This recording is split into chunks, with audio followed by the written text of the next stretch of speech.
Oh, thank you, Dan. Okay. Ready? Action. Wait, Action? Wait, I'm not ready for Yeah, but you can do all the cutting you want, can't you? We're rolling way more than you think. That's right. That's a great thing about video. Yeah. Mm-hmm. You can edit. The best part about it. I just don't, I feel like I don't have anything on Andrea right now. I mean, you can't see her very well. Maybe I can If put you this look at over that here. camera, you can. Oh, you can? Okay. See, now you're getting in my shot. I'm sorry, I know I'm in your shot right at this very moment, so But I I'm very mean, sorry even about that. from this camera with your Oh. camera. Yeah, why don't you just take his film, Okay, take his production. Time to ask a question. okay. Do you figure you as a natural skier, you're a good athlete, or did you train really hard to get where you got?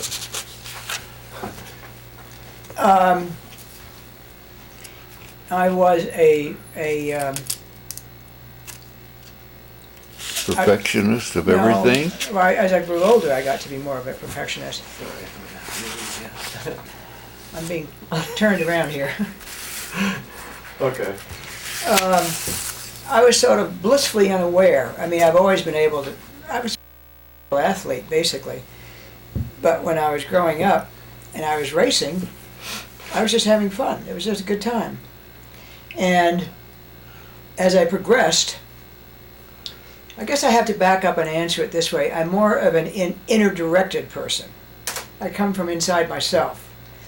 And that's how I was going through the years. And you know, when you're very young, you're just out there having a good time. And you were training more by yourself. You didn't have a group of girls with you No. and a coach, No, multiple coach. no, none of that. And Yeah. So the world has changed considerably in every sport, hasn't it? absolutely. And I think one of the biggest changes, Dave, is when you go from an amateur to a professional.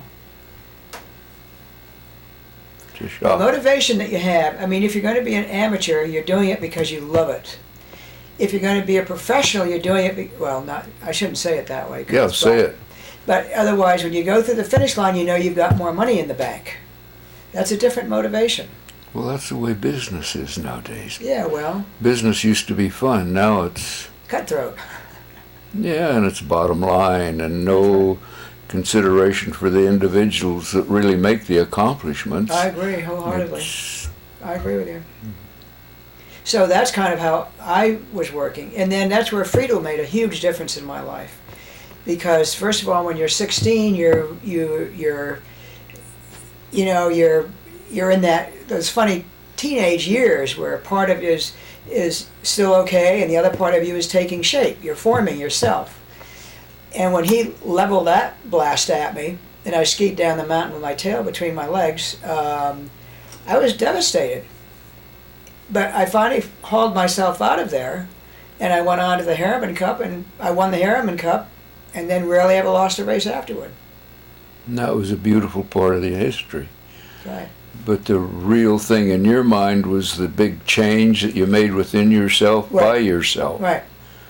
I agree. Mhm. And as you know me now, that's pretty much the way I am. Oh yeah, no, you're not afraid to speak what you feel and think and have a definite idea and a picture of what it's going to end result's going to be. Yep. Yeah, and not many people can do that. That may be. But I think that's Well, my you grounding. can't go such a straight line now. Yeah. Can't do that. That's why we call them politicians instead of doers. Doers. Yeah, that's right. They take away the do. They take away the do. I tend to agree with you. Well, don't agree with me just to be agreeing with me because that's not your nature. You're agreeing because that's That's your the line truth. of thought. Yeah, I agree. Okay. But something that was interesting that she had said about racing is that, to quote her, that I saw the race course as a very defined space. I saw it as an opportunity to commit my energy to the fullest from a start to a finish. And she'd go in and memorize the course and looked at it as a defined space. Yeah, well, we used to walk up and pack the course while we walked up, and We used to do it you too. skied down it as you saw it and memorized it, and that's why she was so aware and alert when she missed the gate, climbed back up, and won the race because determination to go in one direction, and that's to win. The term I used for it, Dave, was extension. I would extend myself every time I left a starting gate. Didn't care what had happened in the previous run, particularly in a slalom or the combined. I put myself out 150% every time I left a starting gate. And that builds up a certain something inside of you. And it's a bit uncompromising, but when I caught a tip on that gate in the first run of the slalom, I didn't think of anything. I just knew I had to get back up through the gate. I mean, it's instinct at that point. Yeah. And I knew I was experienced enough to know your feet had to go through the line of those poles, not your skis, but your feet. So I came back up from the bottom up, checked my skis to be sure they were through the line, and then I took off and went on down the hill. And that's great. Yeah, And that's even the way you think today. I think so. Oh, yes. Strong thinker, strong direction, and keep it going that way. If you have to back up and rephrase a sentence or a paragraph, you do it. Yeah, I think that's true, Dave. Oh, yeah, a lot. And So she feels that you can be a great athlete, but in your years that you're competing, but it's really the rest of your life that counts, that makes the difference. well, if you're going to appreciate life, it is. But some people live on and don't show any accomplishment at all. They just do it because they have to live, I guess. But I don't know why people do the things that they do, Dave, but I've often said the finish line is not the end of the race. You can be a world-class athlete so many years of your life, but it is the fact the rest of your life that counts. That's the way I feel about it. every day thereafter. Yeah. So we're not wasting our time today thinking about tomorrow, or are we just thinking about today and we're going to make tomorrow happen? Well, it's kind of a mixture of things. That basically we're going to make it happen. If it fits in your picture. Yeah, Yeah, absolutely. yeah. I think so. Okay. So where do you want to go, ladies and gentlemen? So just to back up real quick, we'll just touch on these things that in 1941, you were building Mammoth, and across the country, Andrea's parents were developing Pico Peak.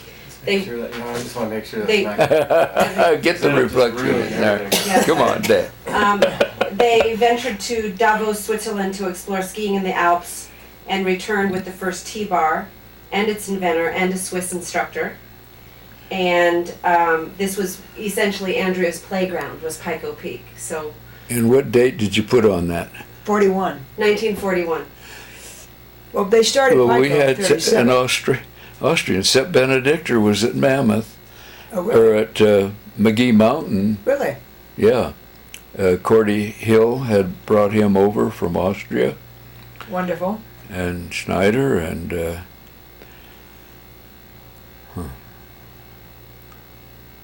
Luigi Fugger He was at Yosemite, wasn't he? he was at Yosemite. And Hannah Schneider was in Conway, North Conway, North Conway. New Hampshire. So it was a national situation, but communication was a much slower thing in those days than it is today. I'll say. Yeah, you drop your fork and it doesn't hit the floor before it's across the nation. That's right. If it's meaningful to anybody. Yeah. Yeah, it wouldn't, and travel was slower, and I don't know. I think you had to be ready in a minute's notice in those days to do what you were going to do, where now you know ahead of time. Well, actually, Mother and Father started Pico in 1937. Now, you were at McGee in 1937. 36. 36? Yeah. And then, I wasn't. Cordy Hill was, Cordy Hill. but I was part of it. Yeah. In that I did some of the manual labor right, and some of the skiing and enjoyed it. yeah. And today there's skateboards and That's right.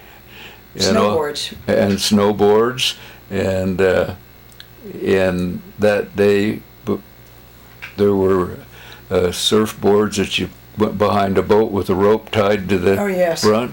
That's right. So we'd take a toboggan up the cable lift at McGee, and I'd get on it and stand on it and go down the hill like a surfboard, just scooting around, making turns and everything, because they were soft and warpy. And But they were fun. Yeah, It was and fun. that's what it was all about in those days. Oh, I think so too. I But agree. you had a direct point you wanted to travel, and very serious. Right. Go win, go win, go win. You know, I never consciously said that in my head, Dave. You I just did it. I just went and did it. I just threw myself into it That's great. as hard and as great as I could. Yeah. And if it resulted in winning, then I got something out of it, and I could process that inside myself. And the next time I went to a starting gate, it was there. And when Allison says that I defined, when I was talking on the phone with Allison about this, it came into my mind, I could see it, that a course is a defined space. And you're just focusing within that space. And then you're committing yourself to that space. And if you commit yourself enough times, then you can make bigger and bigger commitments to it. But that's how I could see it. That's how I felt it. That's great. And how do you suppose the American girl and the American man looked at those gates this year and were winners also? You think they approached it the same way, the same thought? I don't know. I don't know them, so I can't tell you that. Because I also think the other thing that's important is that everybody has their own way of doing it. But that's just the way I did it. And some of them I'm sure did do that, but I don't know that.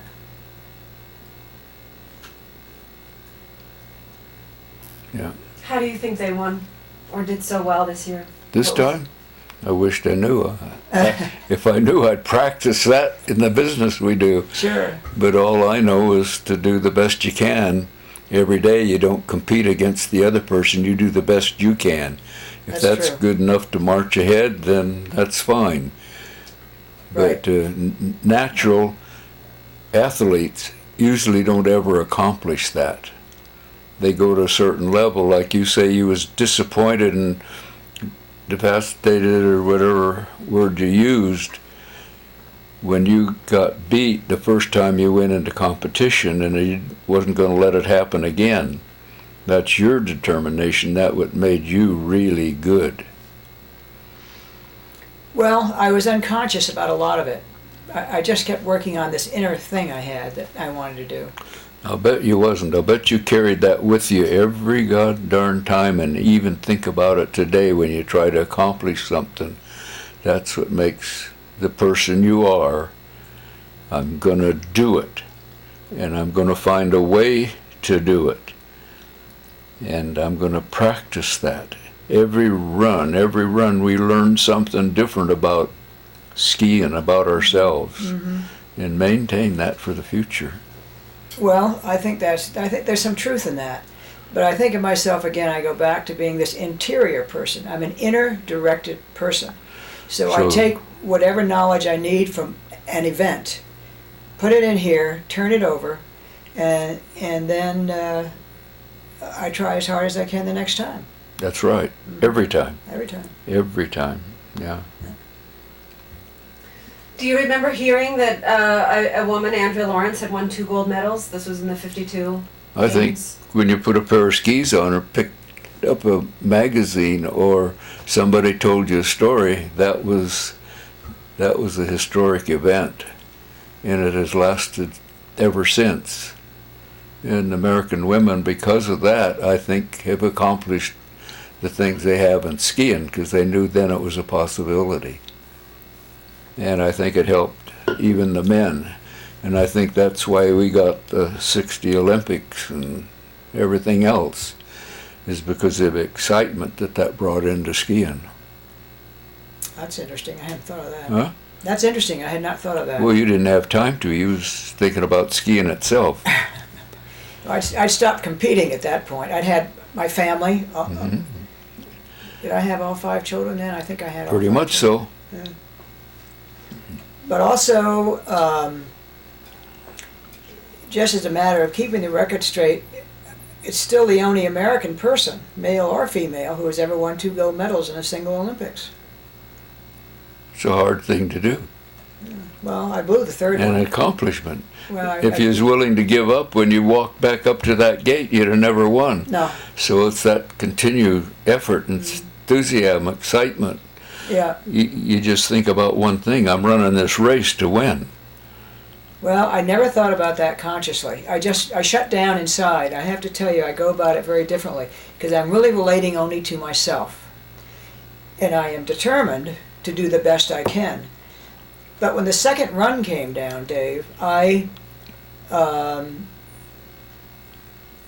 this will then go into a later discussion about being in the zone or the flow or the transcendence. So that's what I was really doing. I didn't know it at the time. But I just shut down everything inside of me, and I was in such a state, I wasn't even aware of who was around me. I remember Stein and I remember Katie, but I just didn't remember anybody else. I didn't go and study the course again. And I got up to the start, and John Jay wrote me years later and asked me how I did that second run. So I thought about it, and I used a metaphor. Of course, nobody knew what I was saying, but the metaphor was, when I got to the start, it was in a deep, dark, still, black pool of water. Now that's a psychic metaphor for all your energy, all the things that you can do or have ever done and will ever do is right there at that moment. And when the count comes down and they says go, you're like a bullet out of a gun. And that's what I did. I don't even remember the race. I don't even remember the time. But I was clearly at my peak. Ready. Absolutely ready to go. I did. That's how I went. I think you put it very clear in very good words and strongly. Yeah. You're a winner. I'm a winner? You're a winner. Thank You you, are. Dave. Yeah, well, you wouldn't be where you are today if you weren't. Well, no, I think that's, I have to say that's true. Yeah, I no think question about it. Yeah. Well, she had said something in the past about that you have to tell yourself, and I think about this often in day-to-day personal or in work when I'm trying to conquer and divide, that you have to tell yourself that you're ready, that you've trained, that you know that course, that this day was made for you, and you go out and you give yourself 150%. You eliminate any obstacles, any bad thoughts. Yeah, it'd be hard to beat 150%, wouldn't it? Because you only train 100%. But you pour yourself into it. You know what I see in you? No. You don't allow anybody to compare themselves to you, and you don't compare yourself to anybody else. You think about, I did it this way, I did it that way, I did it again and again and again, and every day I get better. Does that kind of ring a bell in your head? Yeah, no, I think you're absolutely right, to be honest with you. Thank you. I've never been right many times in a row, but I see it in her. Yeah. You feel that way? I think that's true. I think it's true, too. I have to agree with you. Okay. And may it go on for a long, long time. Okay? Yep. All right. Because inspiration to young people today, it just isn't there. There's little guts, there's little discipline, there's a little bit of pride.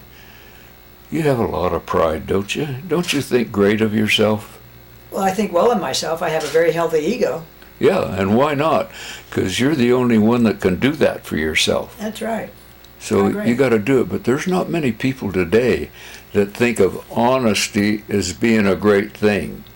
That doing accomplish something is through effort, through think and time, and acknowledging the fact that somebody else did it, and maybe I learned from that person like you're trying to do now. And doing, I would say. Because last time you came here with a notepad and was here for 15 minutes, and look at what you brought with you this time to accomplish it. Yeah. True. But I have to give you an anecdote about Allison. I went over to San Francisco. What month was that? October. October.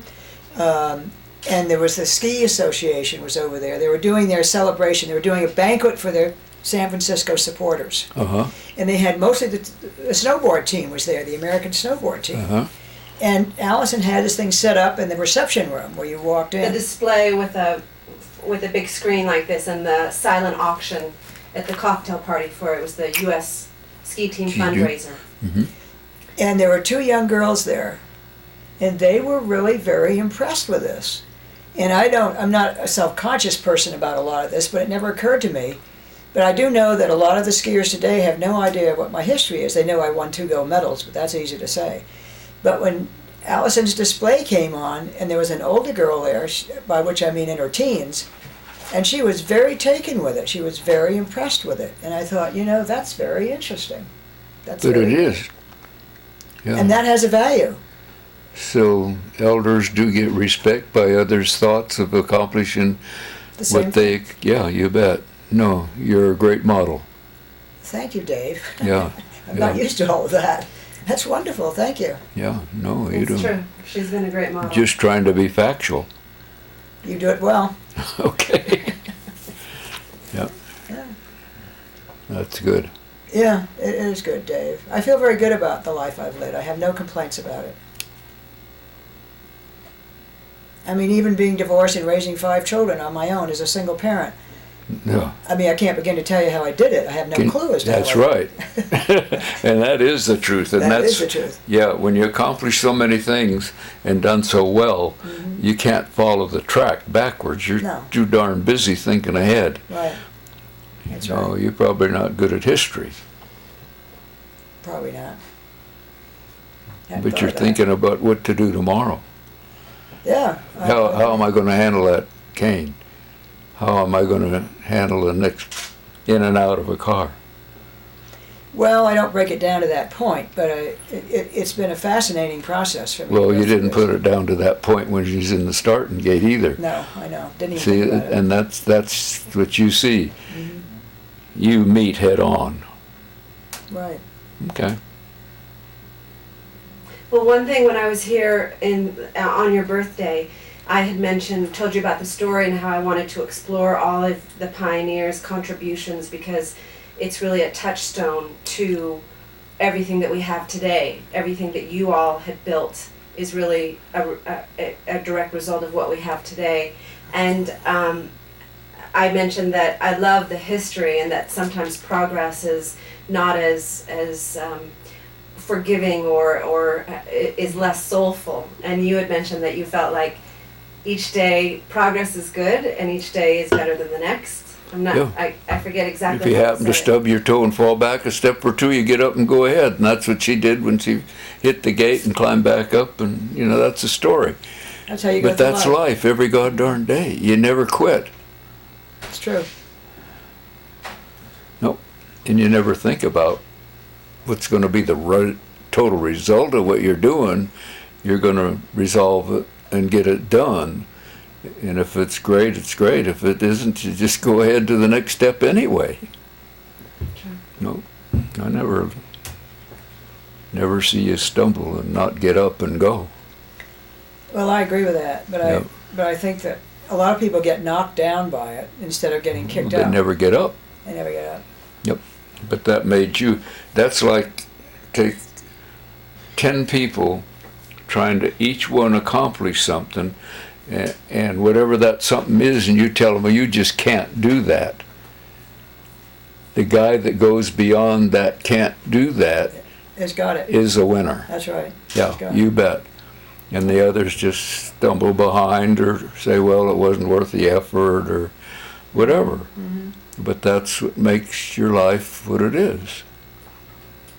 I agree, Dave. Go in spite of. So in spite of, we go on. Yeah, you bet. Yeah, that's right. Yeah. That's good. More? Well, I covered most of the specific questions, but I like the everything in between. So That's good. But just one more thing. In 2002 at the Olympics in Salt Lake City, Bud Greenspan was there, and he's the filmmaker, and he's been filming the Olympians for 50 years at the different summer and winter games. And he had gathered 10 of the most important Olympians, and then there was a countdown of who would be the number one Olympian. And lo and behold, the number one Olympian that was chosen was Andrea. And so it was then that he named her the number one Olympian of all time. Isn't that great? Yeah, it was You wonderful. deserve it. That's wonderful. Well, thank you, Dave. But the Yeah. reason I deserved it, the reason I feel good about it is I do have a certain quality of modesty that goes on inside of me. I don't toot my own horn a lot. You don't have to. You don't have to. Isn't that nice? Anyway. You don't. But the reason is, he said, it's your contribution after you win the gold medals that makes a difference. And it was all of those that I did, from getting involved with the community and with the environment and the county public service and all of that is what really made me qualified for it.